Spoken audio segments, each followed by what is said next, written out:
on calm abiding, you can either be doing it on a holy object, or you can be doing it on your breath, or you can be doing it on the conventional nature of mind, right? I mean, any of those things you can develop calm abiding with, right? And so, David, were you asking when do you choose which?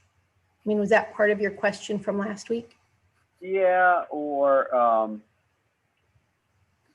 yeah, I guess that was pretty much it. When do you move from one to the other, or can you pick, you know, the mind as opposed to a holy object? Yeah. You know, my understanding that becomes rougher than when you start doing tantric practice. Yeah. So Karen, I'm a little confused about this too. So I think this would be a very good question to ask. I don't know if David or Karen, if either one of you want to ask the question, or I'm happy to ask it also. But I always think it's helpful. I was saying this earlier, that I think it's helpful when the person with the question asks it. So then if Geshe has a follow-up, he knows who to ask it of. Because if he asks me the follow-up, then I've still got to turn to one of you. So but if you're not comfortable asking, I'm happy to. So I'm comfortable asking it. I am too. Are our questions different? Are our questions different, David, or are they the same? I don't know. I don't remember what your question was. One of us will go and then the other one. Well, and I'll be glad to jump in and clarify as I understand it too, you know, so, but I do think this is an important question because it came up this week in a discussion I was having with someone as well, sort of like, if we're supposed to stick with one object and the conventional nature of mind is considered an object, just like breath would be an object or holy image is an object, then, you know, when do we do this Mahamudra, you know, conventional nature of mind if we're using some other object as our main object? Like it's a little bit confusing to me. I'm not sure that I've understood that. So sorry that I'm not helpful in providing guidance on that. Oh, no, that's fine. You've legitimized the question, so that's helpful. Does anyone else have a thought about it?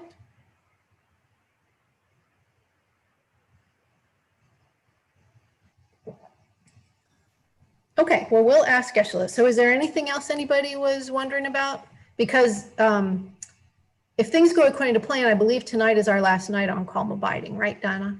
Yes. Yeah, so tonight's the night. And next week we start on renunciation.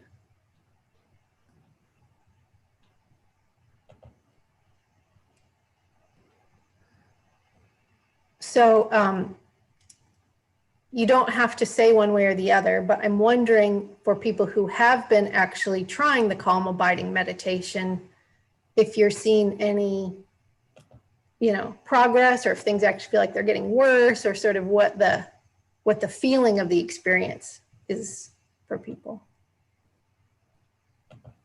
So I'll share my experience is, you know, because Geshe has taught on this a couple times in the past. And I would jump from one object to another. Oh, I like this picture. Oh, I like this picture better, the Buddha. Oh, you know, maybe it should be a statue. And for whatever reason this time, I committed to one picture. I've stuck with it. So that's progress. Yeah. I don't know that I've had any luck, but I can actually see her in my mind now, that exact picture for that, whatever, 0.2 of a fraction of a second. So. Right.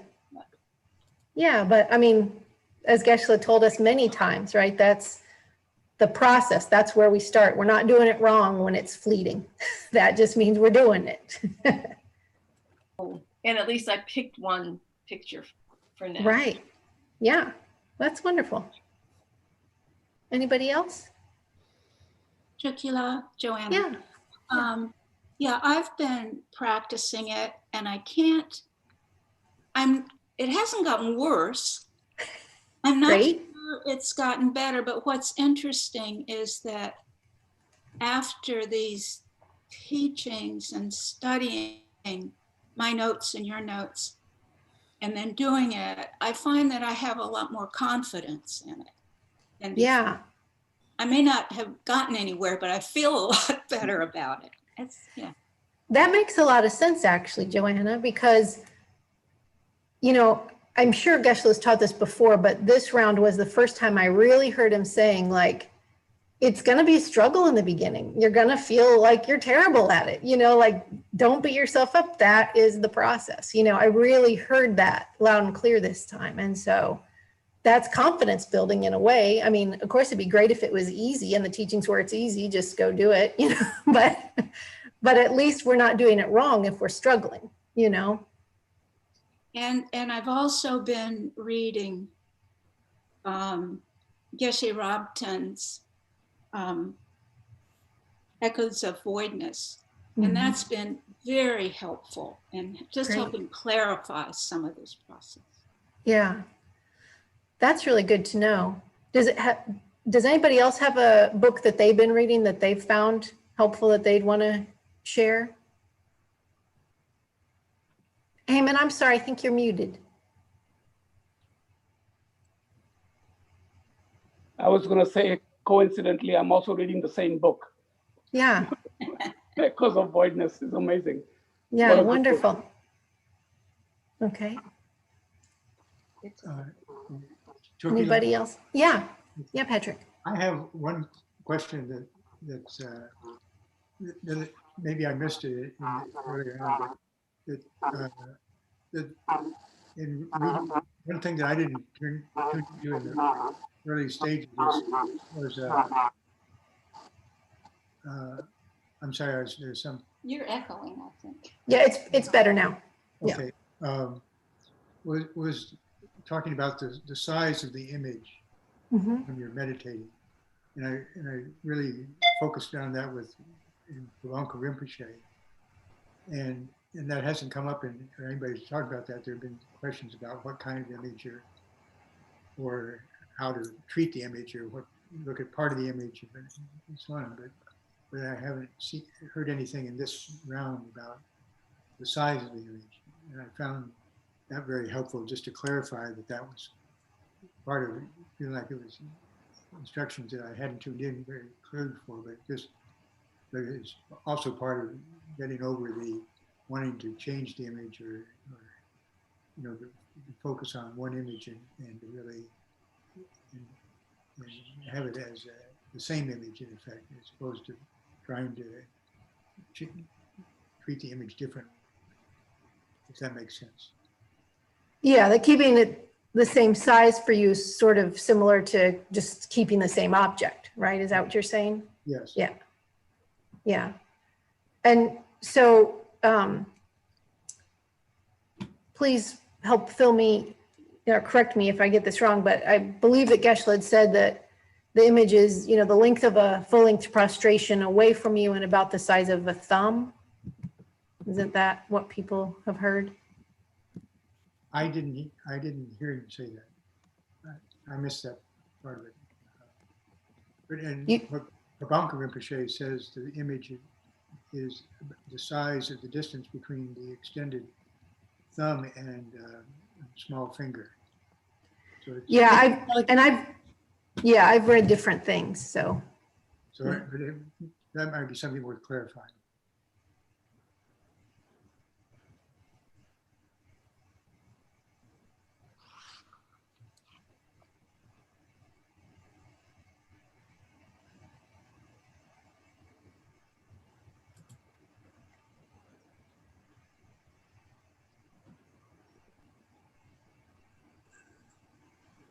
Hello.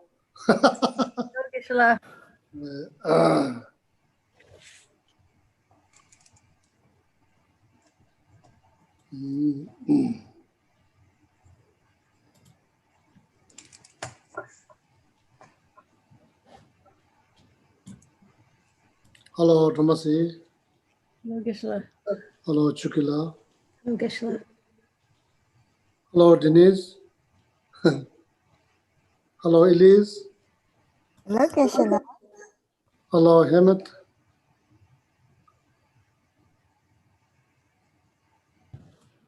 Hello, Nili. Hello, Geshe. How's everybody? So far, so good.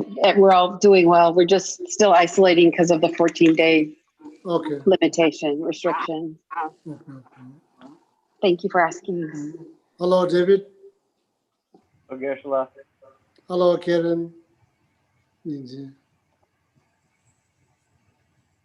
Hello, Geshe-la. Hello, Bodhisattva Petty. Hello, Joanna. Hello. Hello, Hello. Geshe-la. Hello, Adrina. Hello, Hello, Kim Geshe-la. Libby. Hello, Laura. Hello, Hi, Julie. Geshe-la. Hello, Enlightened Alex. Gelek. Hello, Sandra.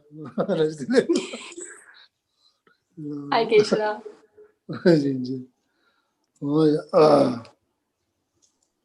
Samula. She's having trouble with her internet, Geshe-la, so she's not able to join us tonight. Oh. I hope it's not going to be 14 days. Like Patagonia.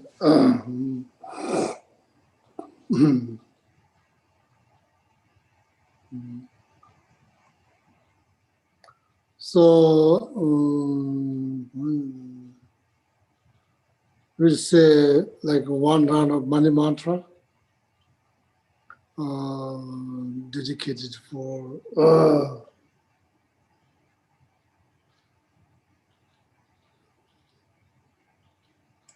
of course dedicated for ourselves and for all the other beings, people who are already passed away, people who are still struggling with the disease.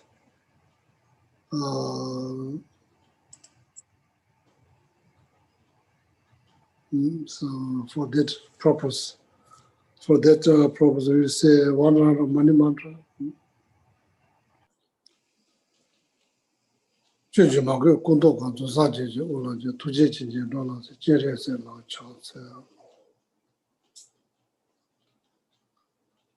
Omane pe me hu, omane pe me hu, omane.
Omane pe me hu, gewandi nyodo da chire se wando nyodo wa chire mane mate.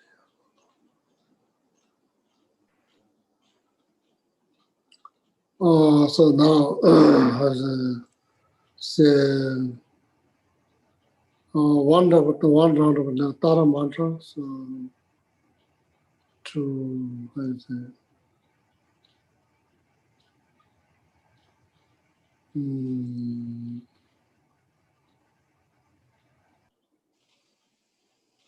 to meet was untimely death, nightmare, bad omen, fear,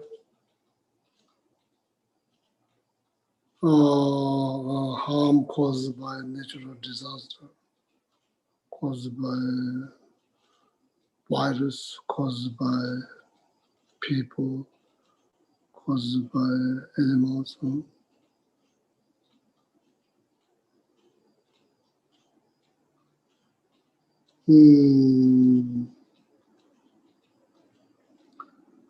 Pacify without second delay, pacify all of it without second delay. Anxiety, stress, fear, okay, all of that, okay. Potala nature le tami jangu le do tami do mako je so. Omtare tutare tore so, omtare tutare tore so, omtare.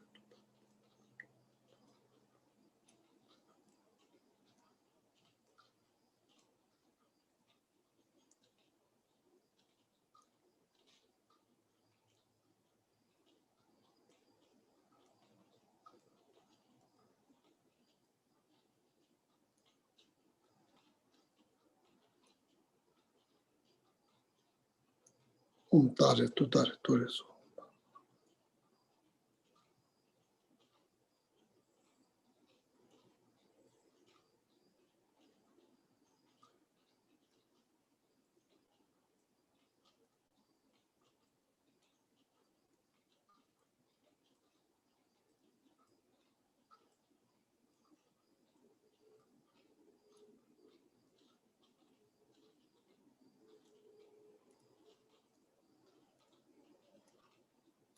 Omtare tutare tore so.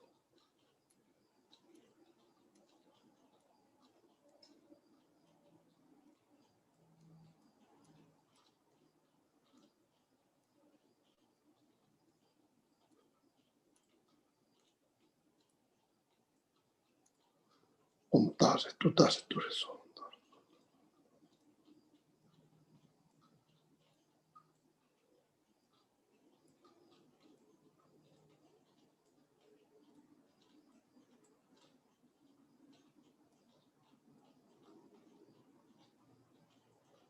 Omtare tutare tore so. Kyawadi nilo pamando.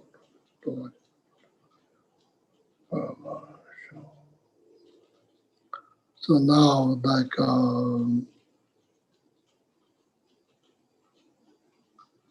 pandemic caused by the virus, to eradicate the virus the best, if not, so reduce the impact of pandemic within the human society. Okay? So then, for that purpose, so recite Goddess Lajima mantra 21 times. Jawa kunji ishi jumai chundru number 2 amuka kundu shize chotse. Pishatse pana shawari sawanza.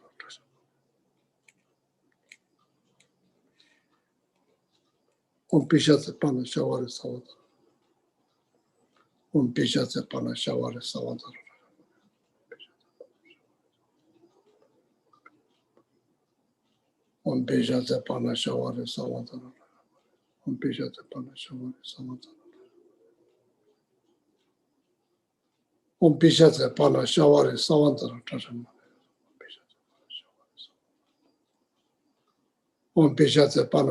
sawanza.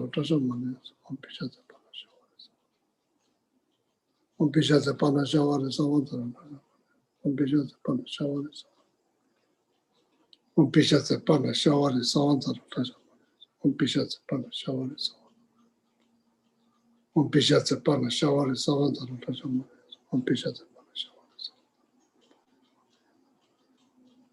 Pishatse pana shawari sawanza.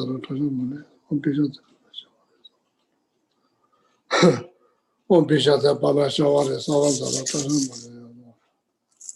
Yawandi judo da loma chamodo de ndowadi zamana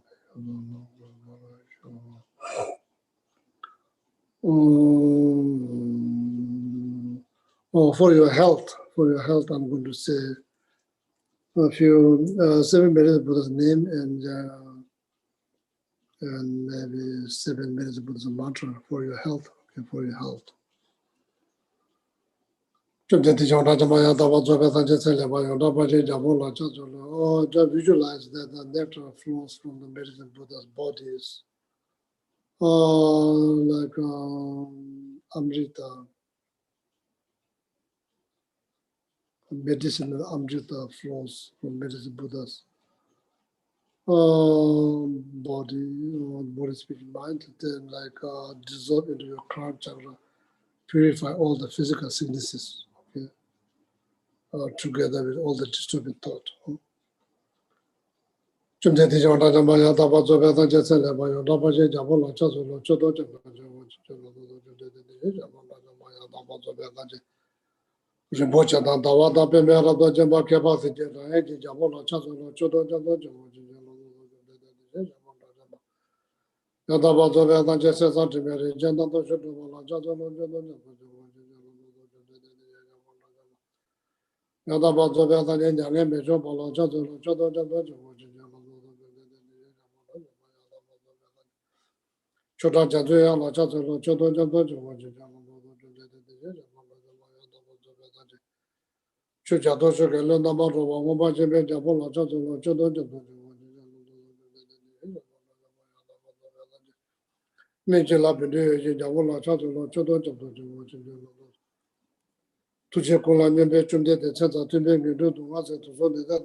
Om Namo Bhagavate Bhagavate Guru Bindu Yatamba Radaya Tata Gadaya Arahate Samya Sambudaya Tiyatam Bhagavate Bhagavate Raja Samogate So Om Namo Bhagavate Bhagavate Guru Bindu Yatamba Radaya Tata Gadaya Arahate Samya Sambudaya Tiyatam Bhagavate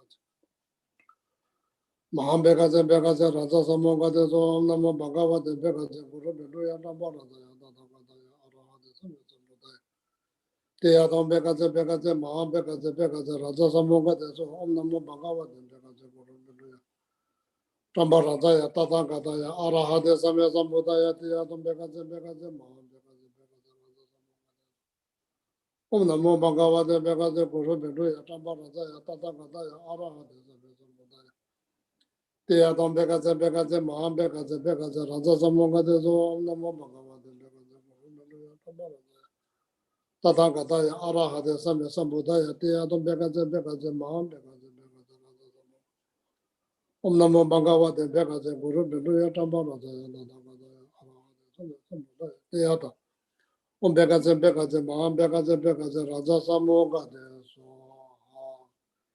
Gyavati Yegyuta Sanjay Melando Dinandamani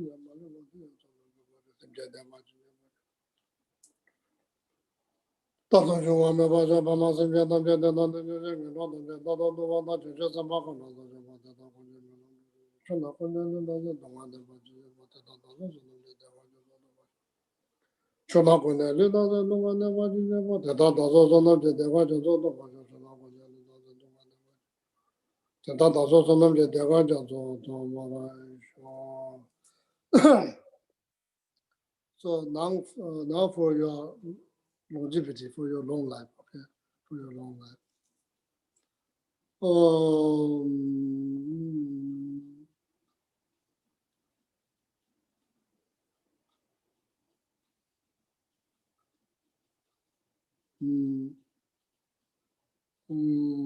According to Amitabha Buddha Sutras, even just hearing this mantra, if somebody is dying, so it says it lives up to 100 years. So going to just hearing the mantra, just being the mantra. Oh, so then there'll be positive impact on your lifespan. Okay? To do good things, to do good things, to do positive things, to create the merit, to help, to create the merit, to the reason to live longer life, only purpose to create more merit, create the cause for success in order to benefit other sentient beings, materially, spiritually, like whatever ways, okay?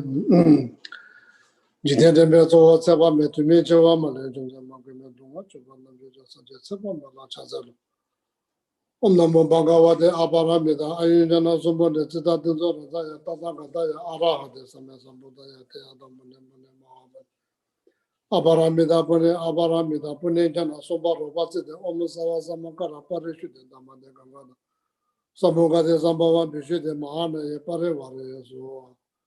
Om Namo Bhagavate Aparabhida Ayinjana Sumbodha Siddhati Dhanataya Tadhagataya Arahate Samyasambudaya Om Pune Pune Mahapune Aparamida Pune Aparamida Pune Jana. Soba Roba Siddha Om Sava Samakara Pareshuddha Dhamade Gangana Samgade Sambava Bishuddha Mahana Parevare Sova Om Namo Bhagavate Aparamida Ayinjana Sumbodha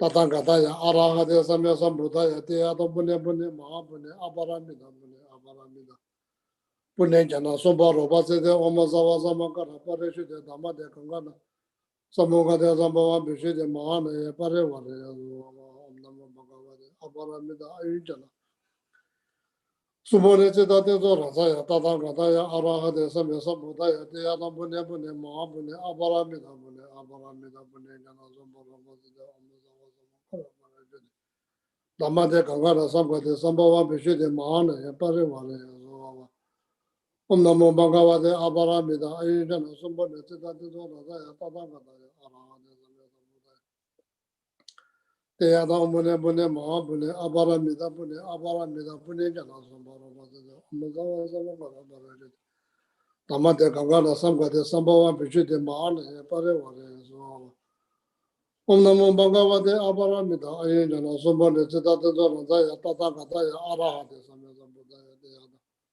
Om Pune Pune Mahapune Aparamida Pune Aparamida Pune Jana Soba Roba Siddha Om Sava Samakara Pareshuddha Dhamade Gangana Samgade Sambava Bishuddha Mahana Parevare Om Namo Bhagavate Aparamida Ayinjana Subodhete Tate Zorasaya Arahate Samyasambudaya Teyata Pune Pune Mahapune Aparamida Pune Aparamida Pune Jana Soba Roba Siddha Om Sava Samakara Pareshuddha Dhamade Gangana Samgade Sambava Bishuddha Mahana Parevare so Tumichi Tsema Tovana Tiemela Tseba Mego Savada Nechuda Bada Chumeri Tobara Sho to next 2 months purify all the negative karma that's going to throw us in the lower realms, going to be completely purified.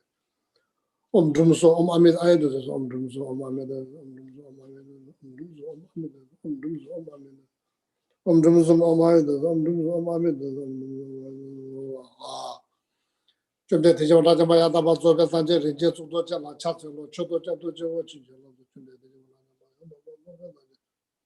Rinje Sudo Jala, Jazalo, Chodo Jato Joe Chijolo, Chunde Tijo Rajamaya Tabazo Rinje Sudo Jala, Jazalo, Chodo Jato Joe Chijolo, Chunde Tijo Rajamaya Tabazo Rinje Sudo Jala, Jazalo, Chodo Jato Joe Chijolo, Chunde Tijo Rajamaya Tabazo Rinje Sudo Jala. Rinje Sudo Jala, Jazalo, Chodo Jato Joe Chijolo, Chunde Tijo Rajamaya Tabazo Rinje Sudo Jala, Jazalo, Chodo Jato Joe Chijolo. Oh yeah, very good. Now it's done. So, refuge Buddha to the prayer. The Chukila 7 in prayer. Okay, Geshe. Oh yeah. Sorry, I'm just trying to figure out how to share my screen. No need, just say, people can just mumble. Okay. This ground anointed, sorry. Sashi Buki Jushi Meto Tramri Rabling Shi Nidegem Padi Sangye Jingdu Mikte Uwa Idro Kunanda Jin La Chu Parsho Jetsu Lama Dampa Kenam Ki Chuku Kensei Chuzin Tree Jitar Tsampe Duje Tsima La Jagechurki Char Pawabdu So Idam Guru Randamandalakam Niryatayami. And I'm sorry, Geshe, did you want to start with the 7-limb prayer? That's okay. Now finish. It's okay. Oh, so now refuge and Buddhist prayer. Please develop, contemplate on altruistic attitude. Okay. So then, whether you can say the refuge Buddhist prayer or not, so that the reason of residing refuge Buddhist prayer is been accomplished if you develop, if you contemplate or meditate on altruistic attitude. Okay. Sanje chodang soje chonam la chanju dane dagi chishe jebe sonam je andola pege sanje sho sanje chodang soje chonam la chanju dane dagi chishe jebe sonam je andola pege sanje Sanje chodang soje chonam la chanjo bado dane dagi chishi jibe sonam je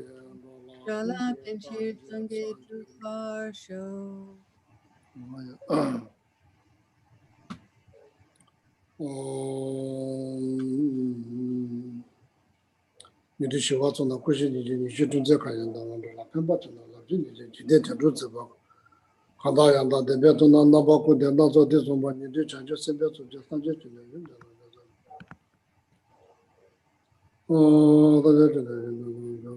kanki tenche deba jo gaba meba che meba chebar meba tam meba ho meba deba nishi shi demba zobe sanje manam je tamba tamba kanki tunse yesu ne tamba tamba tamba shi tambe chune te deba godam jala chanse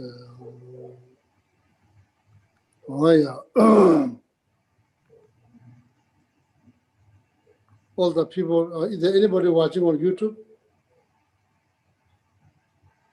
Yes, Geshe, there are 8 people on YouTube. Oh, everybody, hello, Tashi Gelek from Geshe Gelek. Peter, Tashi Gelek.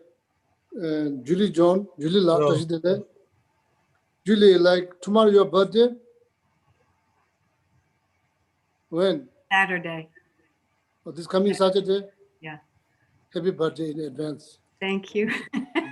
Thank you. So now, tonight, as I said, last Wednesday, to review, the review by Hamula and Chukila. So Hamula dissolved into emptiness today. So together with the internet and Hamula both dissolved into the emptiness. Internet and Hamula all become empty. So that from that knowledge we have to visualize.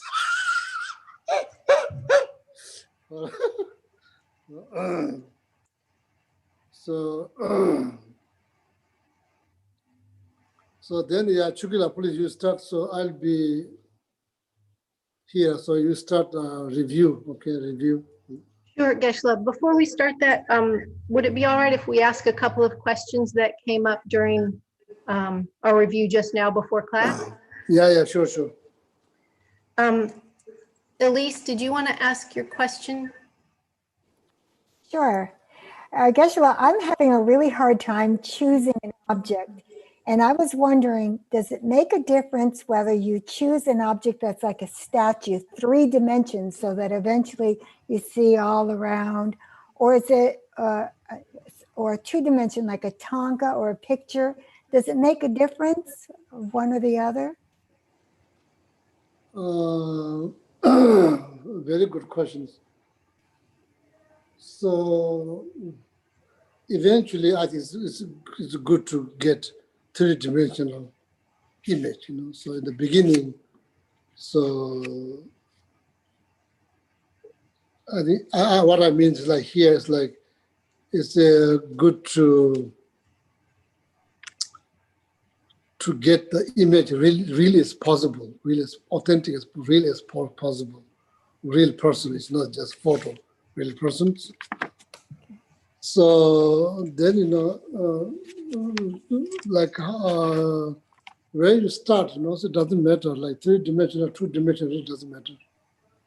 So whichever is suitable for your mind, whichever is suitable for your mind. It is, if you are not worried about karma biting, so then, object really doesn't matter.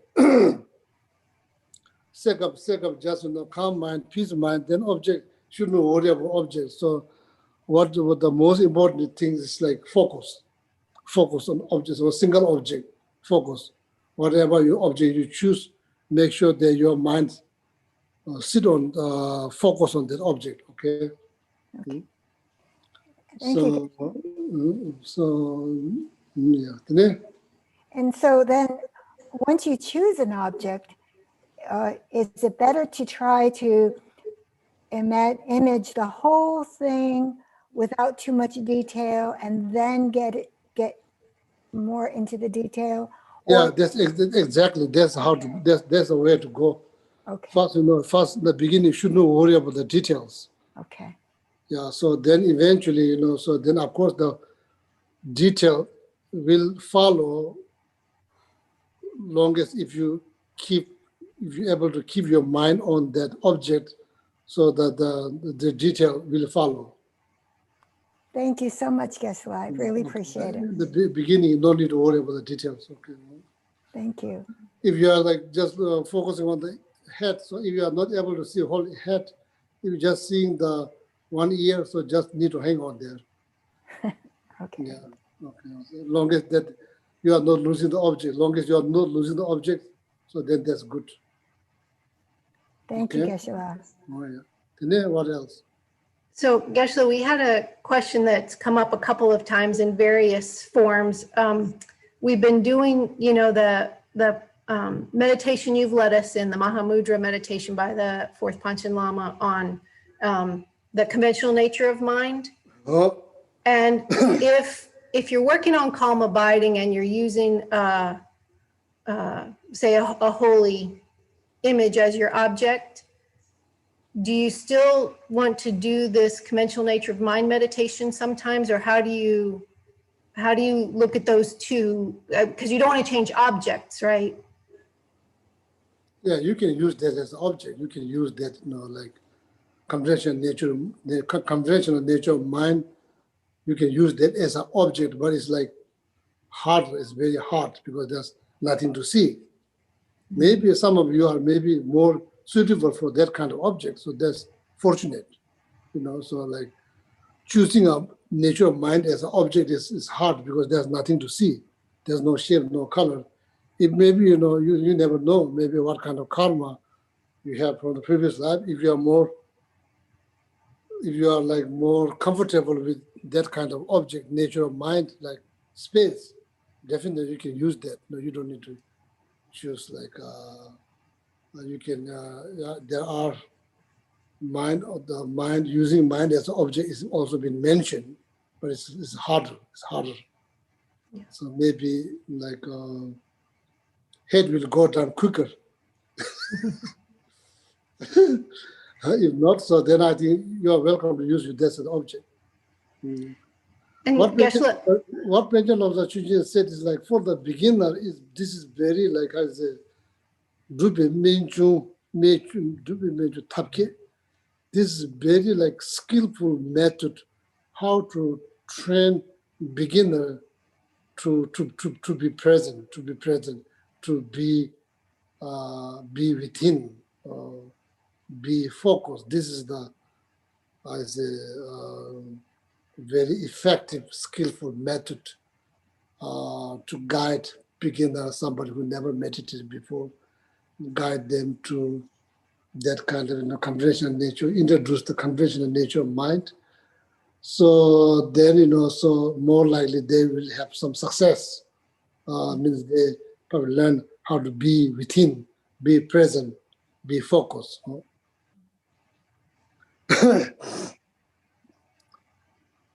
And then what else?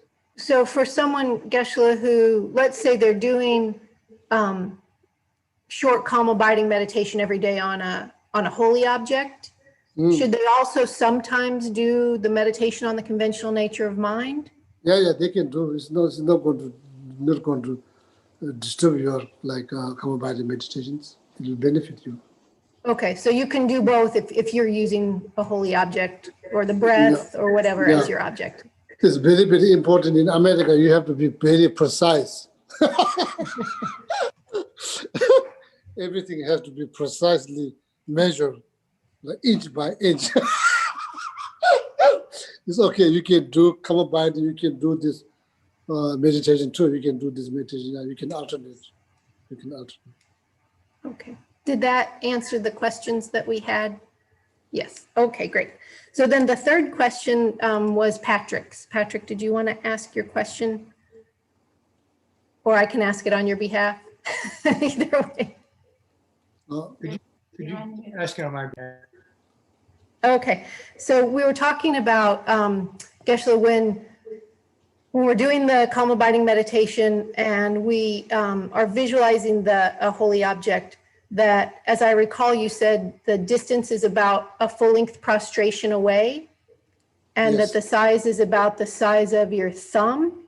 Is that correct as to what you had said? Your what? The size is about the size of your thumb? Yeah, something like.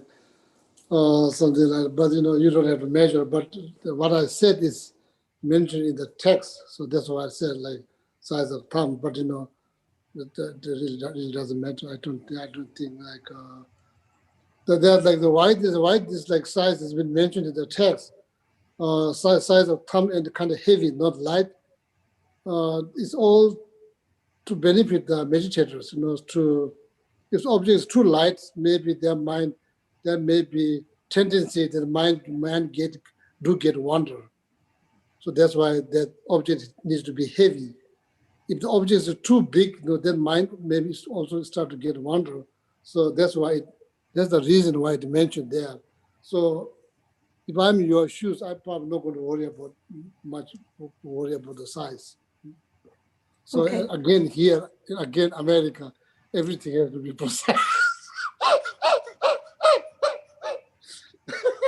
Patrick had read that the distance could be about like this width of your hand. And so it sounds like you're saying that would be fine as well, right?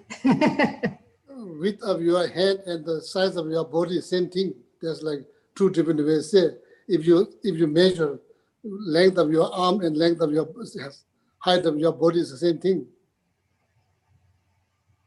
No, he was saying of your hand, like from here to here, that was the size of the object. Say it again, where to where? From like, if you spread your hand out, so from like your pinky to the end of your thumbs. Yeah, I think that unless there's like some quiz, so then you have to remember exactly what the text mentioned. Otherwise, if I'm in your shoes, I'm not going to worry. I'm going to more worry about how to keep my on the object. That's the more that needs to be concerned. Other than that, doesn't matter. So if you are having examinations, so then probably you may not get high score if you don't remember exactly the.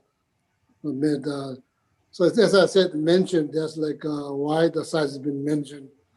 Types of them. So then even in Vajrayana teaching, the size is almost like size of atom. So then it's getting so tiny, so that should not worry. Size. So like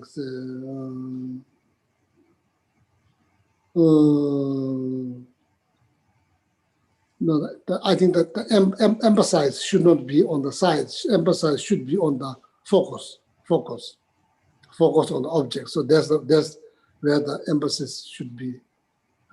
should be needed. Size, as I said, doesn't matter, like thumb size, hand size, it doesn't really matter. Okay, thank you, Geshe. So, Yeah. To be precise, so we are not in a monastery, so there will be no exam. So I'm certainly not going to do exam here, so don't need to worry about. But it's also knowledge is good to know. So if you are reading the authentic source, so then for you it's good to know what kind of size has been mentioned. If somebody asks, so then you can tell in Lamrim this kind of size has been mentioned, then they can go look, they can find. So they say, oh, at least you got that right. What else? Okay, that's it, Geshe. Thank you. Yeah. All very good questions. All very good questions. So now, maybe just please start the review. So see. Okay. Hmm? So, any of you don't remember anything, please just raise your hand. Here we are not quizzing you. There's no exam. So this is very, informal class, but so knowledge is needed. So here we are just like Dharma friend, we are just learning. So that's why if you don't remember one thing, so then ask, so then we'll repeat here. So then I'm very much hoping that you'll do at least review meditation, then next time you remember. Okay. Yeah. okay. Okay, thank you, Geshe. So I'll try to lead this review meditation here on some of the key points that Geshe has taught us. And I was going to use a format where I'll ask it as a question and then we all can think if we know the answer. And I'll just pause for literally a couple of seconds so that if you know the answer, you can bring it to mind. And if you don't, then we'll move on and I'll give the answer so that we can just sort of see what we know. So, and I'll begin with some of the preliminary points, and then I'll go through each of the 9 stages. So first, let's just take a moment and settle our minds.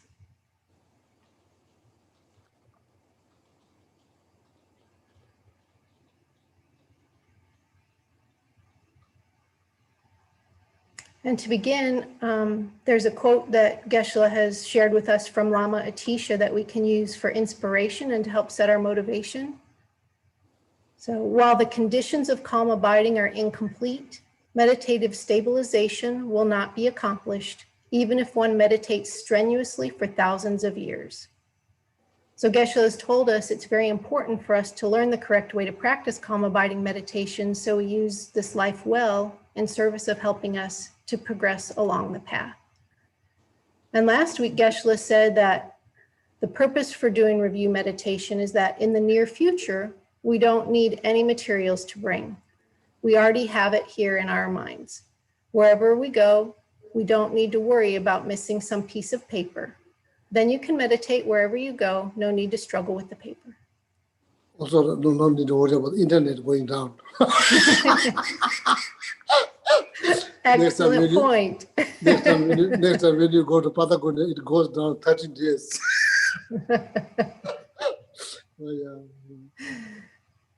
And Geshe has told us the reason we want to develop calm abiding. He said, what kind of realizations root out all the delusions from our mind stream or from our life? That is the key question. Vipassana. Vipassana will eradicate the delusions. Special wisdom produced by calm abiding or samadhi. Because concentration is developed so much, because of that, the ability to analyze is very precise, because the power of concentration allows you to analyze very precisely whatever object you meditate on. If you're meditating on shunyata, then the realization of shunyata will root out all the delusions from our mind stream forever, for good. That is the primary reason why we're studying this meditation. If that is the case, concentration is good for the mind. It will make your mind calm and peaceful. That's the temporary benefit. The ultimate benefit is it will root out all the delusions from our mind streams. Then we can enjoy an everlasting vacation, never going back. Okay, so with that in mind, let's begin reviewing. So first, remember, I'll ask the question, then you can just think your answer, and then I'll go on. So how many root texts has Geshe referenced on shamatha? There are 3 root texts. What are the 2 authors of these texts? Maitreya Buddha and Asanga. What are the 2 texts by Maitreya Buddha?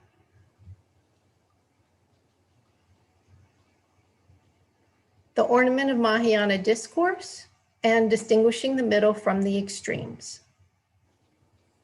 What is the title of the text by Asanga? The Compendium of Abhidharma, or the Compendium of Knowledge.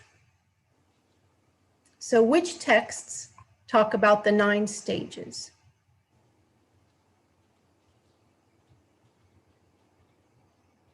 Maitreya Buddha's Ornament of Mahayana Discourse and Asanga's Compendium of Knowledge.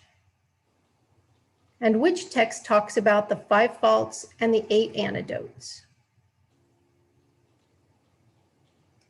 Maitreya Buddha's Distinguishing the Middle from the Extremes. So these texts are used by every Buddhist tradition that talks about shamatha, and these 3 texts are the root of shamatha meditation. Okay, so what are the 5 attributes for an appropriate place for meditating on calm abiding?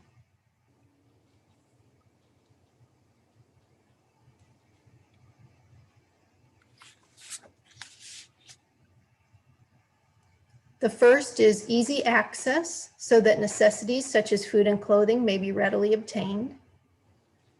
The second is being a good place to live, where there are no wild beasts such as predators or enemies and so on. The third, being on a good piece of ground in that it does not breed sickness. The fourth is offering good companionship insofar as your companions are ethically disciplined and like-minded. And the fifth is being well situated in as much as there are not many people around in the day and little noise at night. Okay, so now we'll move on to the object of meditation. So what can be an object of meditation for calm abiding?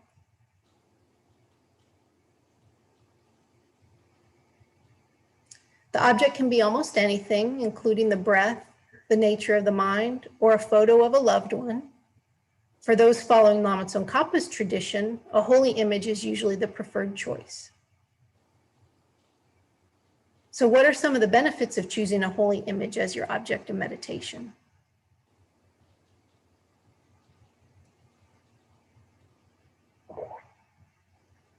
Among other benefits, a holy image allows one to build up their collection of merit and purify negativities.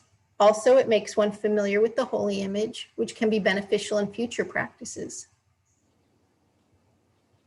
Is it helpful to change your object of meditation from time to time?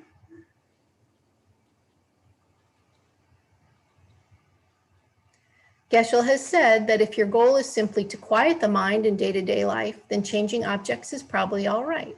If the goal is to achieve calm abiding, then choosing one object and sticking with it is important.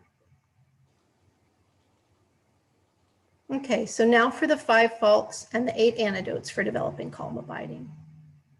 What are the 5 faults?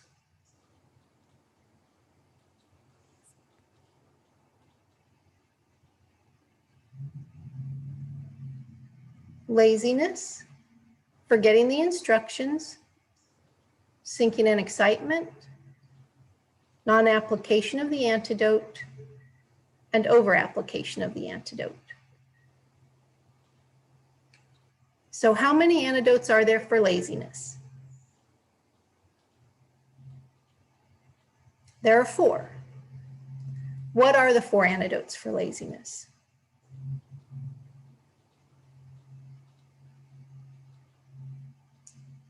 Faith in the benefits, interest, enthusiasm, and pliancy. And what are the 3 types of laziness?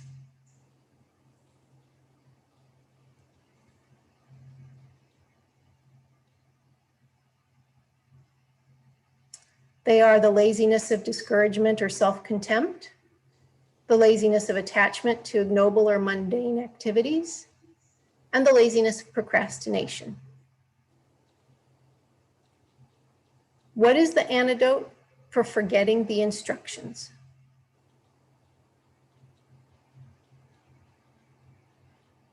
Mindfulness is the antidote for forgetting the instructions. And what is the antidote for sinking in excitement?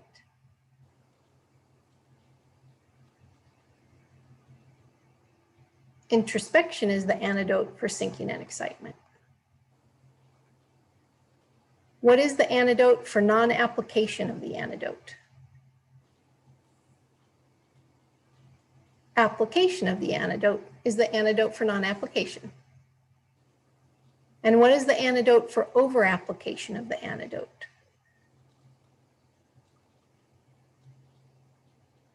Equanimity is the antidote for over-application.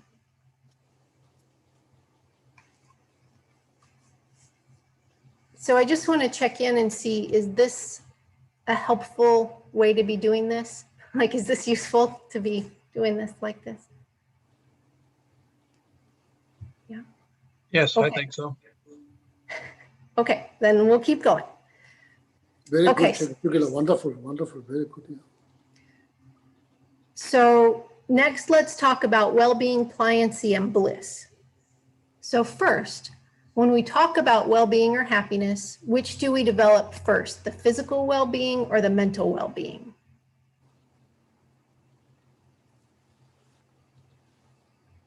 So first, one develops physical well-being or happiness, then mental well-being or happiness. Okay, then pliancy comes next. So which do we develop first, physical or mental pliancy? Next comes mental pliancy, then physical pliancy. And then when we're talking about the bliss of pliancy, which comes first, physical or mental? Finally, the bliss of physical pliancy comes first, then the bliss of mental pliancy. Okay, so now we'll talk about sinking in excitement. So first, what's the definition of gross sinking mind?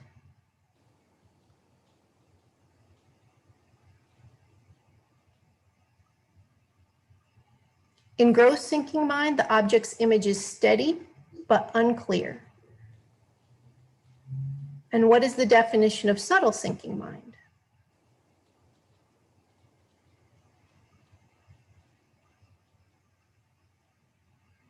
In subtle sinking mind, the object's image is steady and clear, but the force of your retention has slackened and the clarity is not intense or powerful.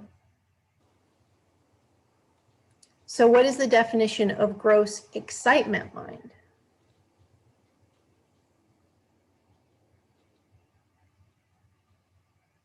In gross excitement mind, we lose the object through thinking of something else to which we are attached. And what's the definition of subtle excitement mind?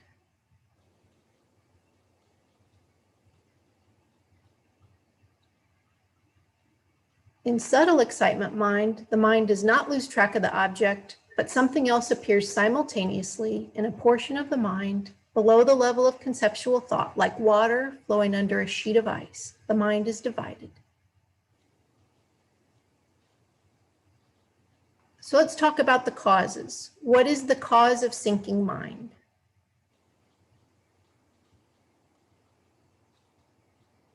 The cause of sinking mind is sluggishness, which is caused by food, like the portion size, timing, type, and so on. And what is the cause of excitement mind?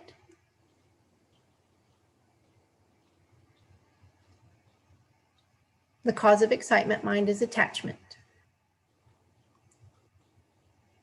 Okay, we're doing great. And now we're going to move on to the 9 stages. So first, I wanted to read a short summary of the differences between the stages from Pabanka Rinpoche in Liberation in the Palm of Your Hand. And he's going to talk about the differences going sort of stage by stage. So he said, on the first level, you develop a feeling that stems from greater awareness of your discursive thoughts. On the second level, you gain the feeling that your discursive thoughts sometimes take a rest. On the third level, you gain the feeling that that your discursive thoughts are becoming exhausted. Thus, the difference between the first and second levels of mental stability is Chibila, the... are you satisfied with the translation of Namtok discursive thought? Are you satisfied? I think that discursive thought is as close as we can get, but I don't think it maybe quite captures correctly. Because the Annabella, so the Jewish lady, she's done. She's like, and she's already has PhD. She speaks pretty good Tibetan. She reads. So Yes. she said like discursive thoughts. I was just wondering, are you satisfied with the translations? Maybe Yeah. you're right. It may not capture the entire meaning of Namtok, but that's the closest we can get. Yeah, I mean, that's how I've often seen it translated. And I think that discursive thought is not something that we really use in day-to-day conversation. And so perhaps the actual definition of discursive thought is good, but if you just say it to an average person, I'm not sure. I mean, What do you remember what Today Jimba translated? Geshe Today Jimba? Namtok? I can look that up, Geshe. I'll look it up. I'm not positive. Okay, he's fluent in English also, like very, very scholar. He studied all the Buddhist philosophy. So if he gets wrong, then I think then that's probably that's the end of it. Yeah, I'll look that up, Geshe. I'll let you know. Yeah. Yeah, Julie? Years ago, you and I had a conversation about Namtok. Mm. And one of the qualities, one of the words that sort of came up in the conversation, and me trying to understand it without this precise translation maybe, was fantasy. That was a sort of a fantasized story. That was a quality to it that wasn't just direct perception, that sort of discursive, I don't know, that there was some sort of a story or something fantasized about it. Namtok is like not the direct perceiver. Namtok is like Right. conceptual thought. It's like produced by a direct perceiver, such as the eye consciousness, ear consciousness, nose consciousness, tongue consciousness, body consciousness, kind of produce this conceptual thought. It is like when but the Sesame Street, that's not really word.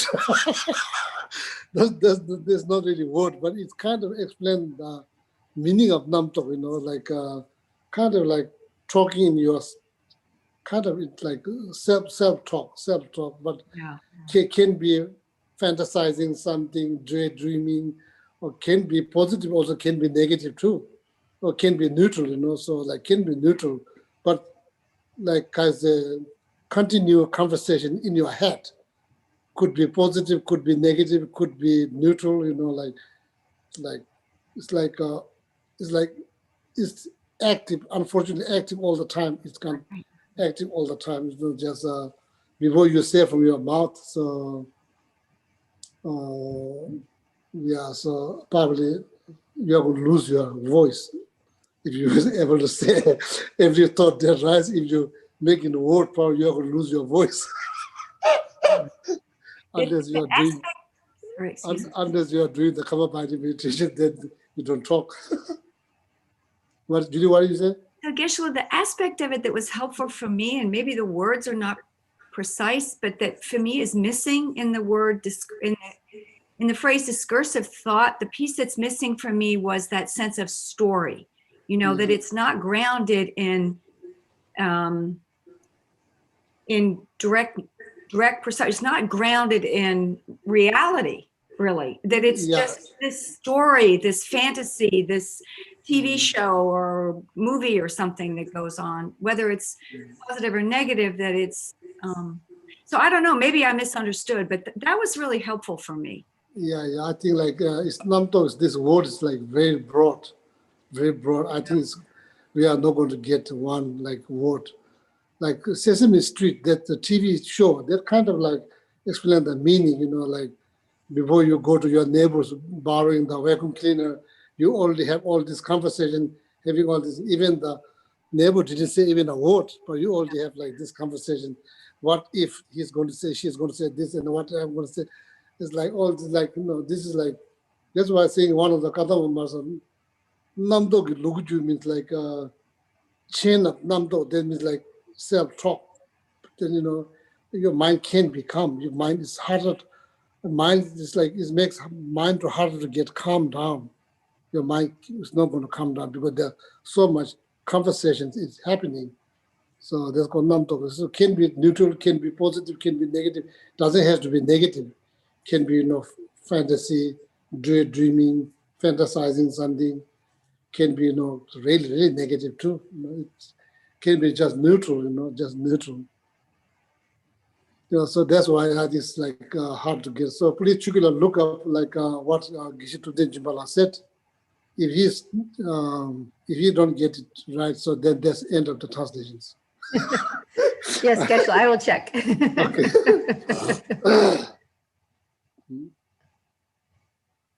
Maybe like, so he already translated this, like 100 different thought transformations into English, the big book, so maybe you can find there. Yes, yeah. Okay. Sorry for interruptions. So I think it's good to have a break. Chugila's leading review meditations based on compassion. Compassion and skill.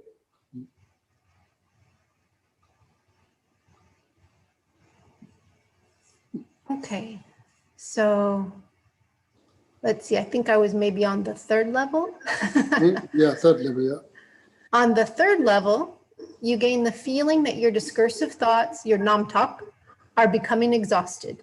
Thus, the difference between the first and second levels of mental stability is the length of time that your mind remains fixed on the meditation object. And the difference between the second and third levels is the length of time that you remain distracted. Then the difference between the fourth and fifth levels is that gross sinking mind occurs on the fourth, but not on the fifth. And the difference between the fifth and the sixth levels is that you must watch carefully for subtle sinking mind on the fifth, but not on the sixth. In addition, subtle excitement arises less frequently on the sixth level than it does on the fifth. Then the difference between the sixth and the seventh levels is that you must be especially attentive about developing subtle sinking and excitement on the sixth, while you need not be on the seventh. The difference between the seventh and the eighth levels is that sinking and excitement do occur on the seventh, but not on the eighth. The difference between the eighth and the ninth levels is that you must exert some effort on the eighth while no effort is required on the ninth. Moreover, when you reach the seventh level, you simply take whatever measures are necessary to stop sinking and excitement as they occur. You no longer feel any great need to be concerned about falling under the influence of these obstacles. So that's the review from Liberation in the Palm of Your Hand. So to help us to success in the meditation, okay? Also figure it out which state you are in now. Figure it out which state you are in that you can tell. Okay. Thank you, Geshe. Okay, so now let's go stage by stage. So starting with stage one, what is the name of stage one? Stage one is called inner placement. And what is the new experience that comes with the first stage?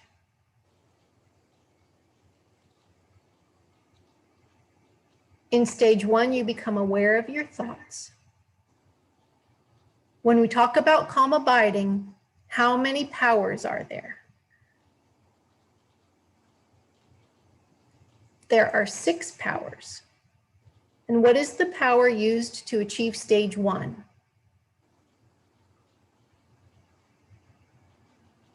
The power of knowledge from hearing. When we talk about calm abiding, how many mental engagements are there? There are 4 mental engagements. What is the mental engagement used in stage 1?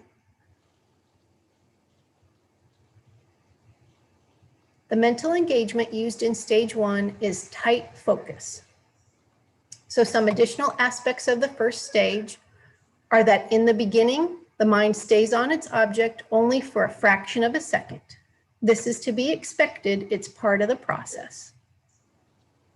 Also, you think you're having more thoughts, but this is incorrect. You're simply becoming more aware of your thoughts.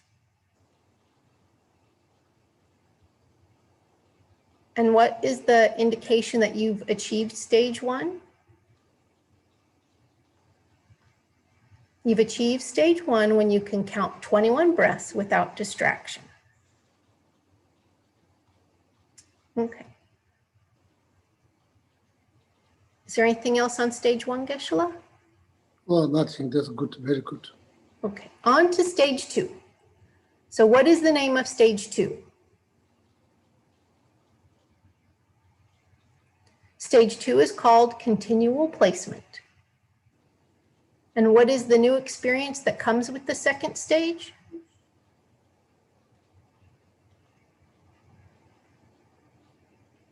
In stage 2, you gain some meditative experience or insight into what it's like when your conceptual thoughts take a rest. What is the power used to achieve stage 2? The power of contemplation. And what is the mental engagement used in stage 2? The mental engagement used in stage 2 is still tight focus. So some additional aspects of the second stage are that you sometimes have thoughts and sometimes not. There's space between the thoughts. On the second stage, there's still more time of wandering mind than time on the object, but your stability is improving. That is, you can stay longer on the object compared to stage 1. And what's the indication that you've achieved the second stage?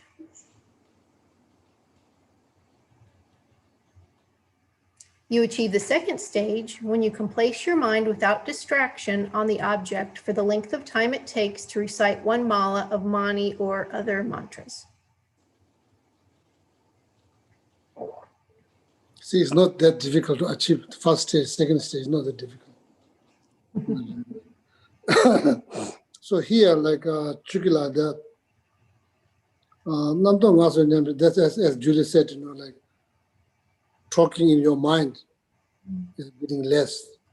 That means resting. Talking in your noise in your head is getting less.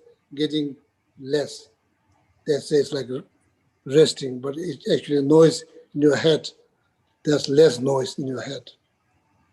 Okay, so that's more like, and easy to understand if you say something like that. If I say something like that, less noise. Before there's so much noise, even you don't realize there's so many noise.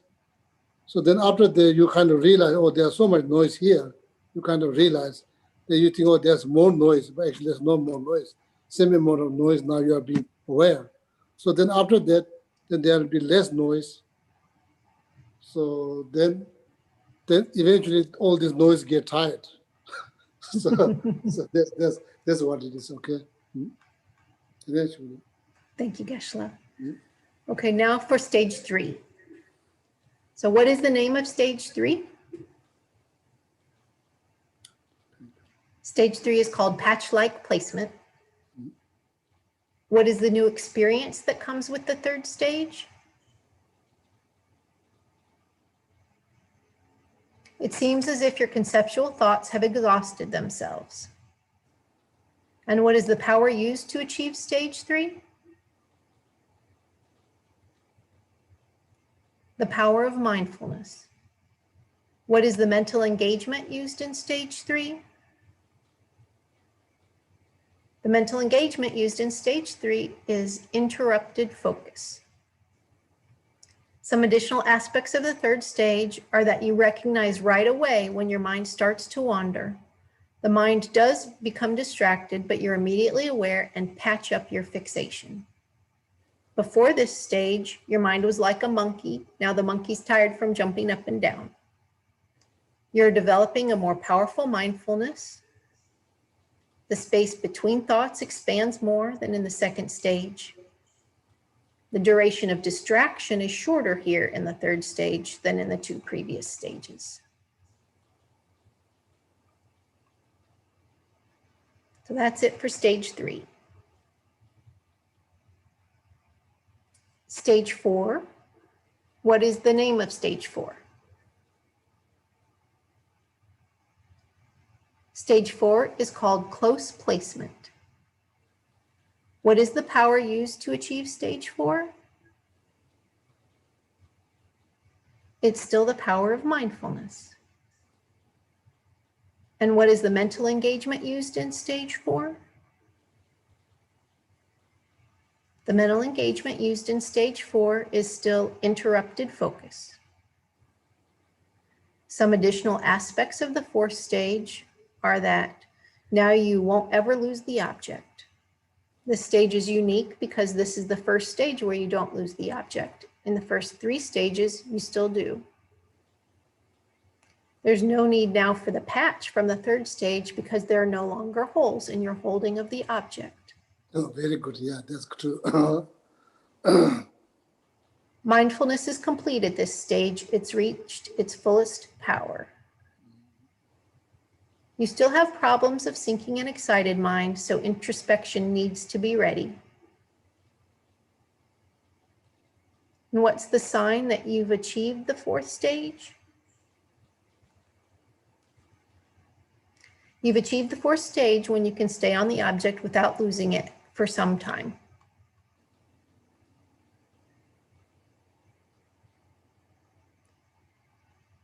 Anything else on stage 4, Geshe? No, nothing. Okay. On to So stage 5. how's everybody doing? Should we save some for the next Wednesday or finish today? Shukila, how are you doing? Oh, I'm fine, Geshe. How's everybody to save the half next Wednesday or complete?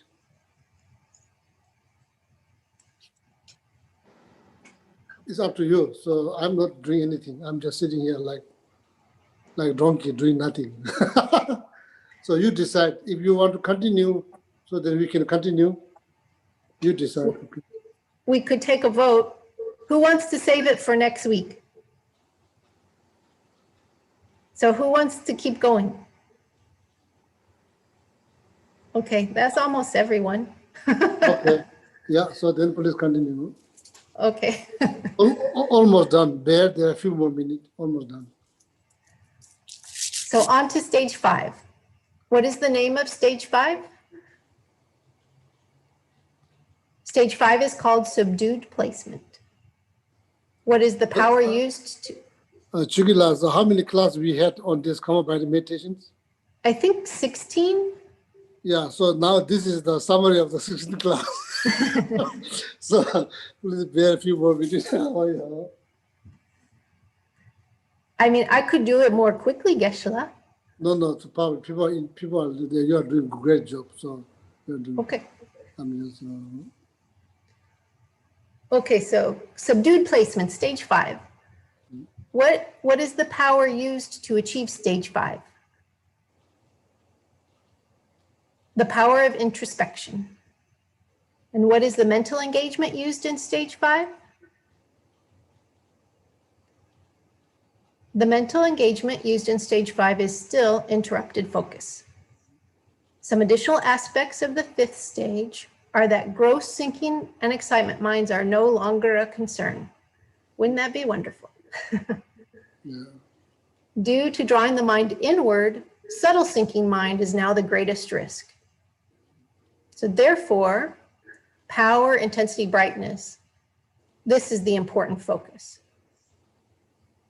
So what are some antidotes to subtle sinking mind?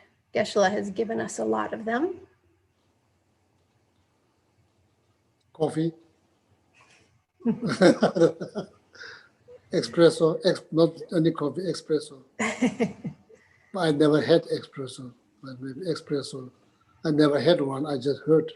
That's the best one. So cheering up your mind by thinking about precious human life, the opportunity to do shamatha meditation, and so on. And if that doesn't work, think of bright light, moonlight, sunlight, and so on. If that doesn't work, get up, wash your face, espresso, take a break. And then as a last resort, you can use the forceful method to overcome subtle sinking mind, the meditation called Instructions for Mixing Your Mind and Energy with Space. That's the meditation Geshe taught us a couple of weeks ago. Okay, so now for stage 6. What is stage 6 called? Stage 6 is pacifying. What is the power used to achieve stage 6? It's still the power of introspection. And what is the mental engagement used in stage 6? The mental engagement used in stage 6 is still interrupted focus. So some additional aspects of the 6th stage are that now subtle excitement is the greatest challenge. Because in the previous stage, you were working hard to cheer up your mind, the mind may have been too uplifted. So what do you need to do to counteract subtle excitement mind?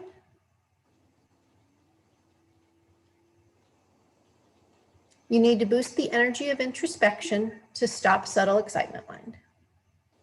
Introspection becomes perfected with this stage, so from now on, introspection will be spontaneous. So for stage 7, what is stage 7 called? Stage 7 is complete pacification. What is the power used to achieve stage 7? It's the power of joyful effort. And what is the mental engagement used in stage 7? The mental engagement used in stage 7 is still interrupted focus. Some additional aspects of the 7th stage are that sinking and excitement mind rarely arise because mindfulness and introspection are now perfected.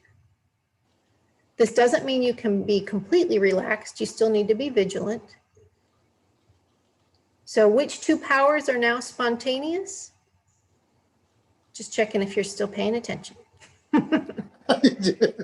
Mindfulness and introspection are now spontaneous. Okay, stage 8. What is stage 8 called? Stage 8 is called becoming single-pointed. And what's the power used to achieve stage 8? It's still the power of joyful effort. What is the mental engagement used in stage 8? The mental engagement used in stage 8 now is uninterrupted focus. It had been interrupted and now it's uninterrupted focus. Some additional aspects of the 8th stage are that at this stage, your meditation does not require much effort. Only some slight effort is required in the beginning, and then your meditation can continue uninterrupted. And from the 8th stage on, you do not have to put effort into the application of introspection. Okay, and now finally, we made it to stage 9. So what's the name of stage 9? Stage 9 is called meditative stabilization. What is the power used to achieve stage 9? The power of familiarization. And what is the mental engagement used in stage 9? The mental engagement is effortless engagement. So in stage 9, no effort is needed, no exertion is needed to enter into single-pointed concentration. So I really think we all should rejoice because we made it all the way through. Yeah, thank you, Chugila. Wonderful job, wonderful. So I'm also very happy so that I think this class has been productive. So now most of you remember those every single minute you spend on this class, I think is worth it. So it helps you so much. So not just you, so you can now share with other people. Okay, other people. So even though there's many commentary on common body meditations, why I use this major text. When it's come down on meditation, then you must use major text that's composed by Metta Buddha, Asanga, Nagarjuna, all of that. That's exactly what all Lama Tsongkhapa, all this great master did. So that's why I choose those 5 major texts. Okay, I choose not 5 major texts, those major texts. So then there's no all school of Buddhists use those texts. It's not like even though there's many commentary on Karma Body meditations. So you go to the root of the text. At least there's like some karmic imprint has been planted in your mind. So karmic relationship with the Arya Asanga, Maitreya Buddha, which is the future Buddha. So wonderful, thank you very much. So I really appreciate it. Chugila's wonderful job. So doing wonderful review meditation solely based on compassion skill. So thank you so much, Chugila. So maybe next Wednesday, do you like to discuss within the group? So then or continue with some other teachings. So it's up to you. So you talk to please Donasi, we already talked. So if you want to take break or maybe one more discussion within the group, so then if my presence intimidates you, so then I'll be absent. So then maybe we can just discuss, group can discuss, see how much you remember. I don't know. It's almost like, you don't have debate class. So this kind of a debate class, We have debate class every single day at the monastery. So it's quite easy to remember every single day. You debate on those things. You're saying those things probably more than 1,000 times back and forth. Somebody asks you, what are the 9 stages that you said? Then if you don't not able to remember, they kind of embarrass you. So that in front of all these monks. So then you go home, then you study harder. Next time you remember.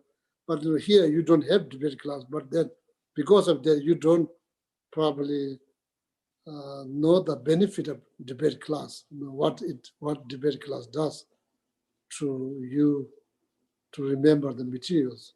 So this is kind of some kind of similar, discussion is similar debate, kind of a way of learning. So then you hear again and again. Eventually you remember, so you don't have to put much effort to memorize you, because remember by hearing so many times, inner placement, continuing placement, page-like placement, you hear again, so then you remember like that. So it's up to you. So you please talk to Domasi. So if you want to have more discussions within the group, so so then we can do that. So so you please talk to right Donasi, okay? So the Donasi will let me know. Otherwise, then there are a few teachings been. I think last time, more than 7 months ago, we asked people. So there's a list. Karma bite is one of them. So now, death and dying process. That's the first one. So now, then the second, they also request 8 verses, thought transformations. So which George, whenever George is going to teach. So I kind of postponed that. So then 3 types of morality. What else, Domasi? And renunciations. So next Wednesday, you decide. So teachings continue, or maybe one more discussions, or break.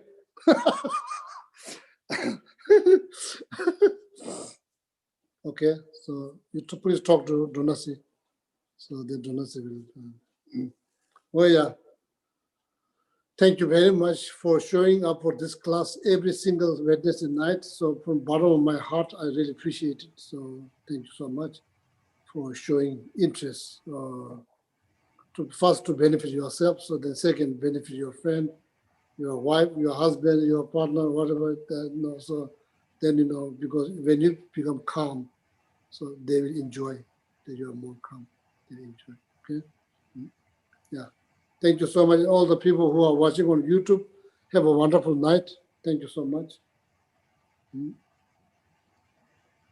Sashi Puki Jushime To Tramri Rablingji Nidegem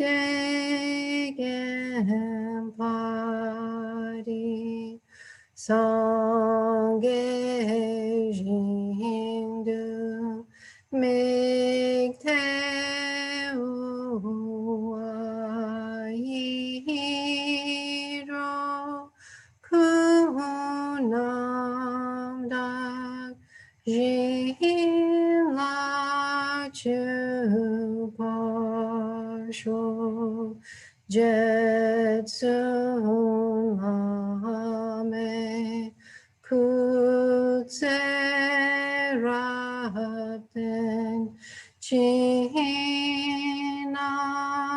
Kartrinle Chochurge Padam Lozan Tempe Drome Sasum Gidro Musa Takune Gyuchin Idam Guru Anamadalakam Niryatayami. Yeah, dedications.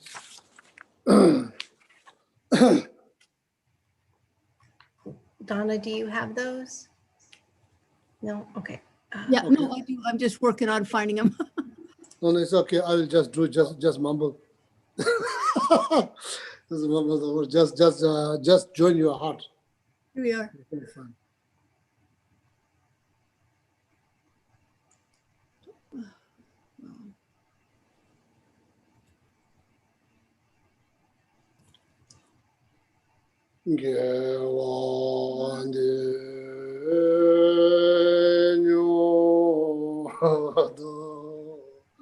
No.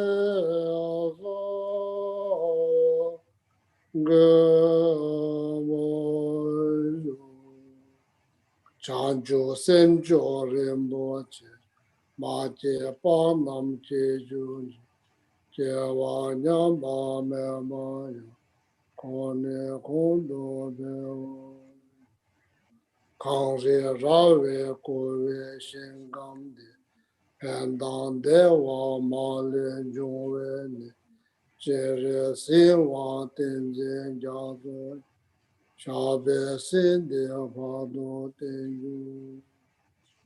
Shono nyine ngala onjo te awa tare tsemba razeba lobsan jave dendo lebe shase jinko lama jade tozo chanjen jangbe yave tenze jombe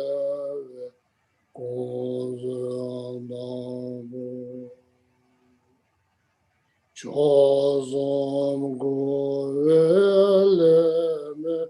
tondo pandazon doje gondo jande menjeve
Sorry, not have dinner, no energy to chant.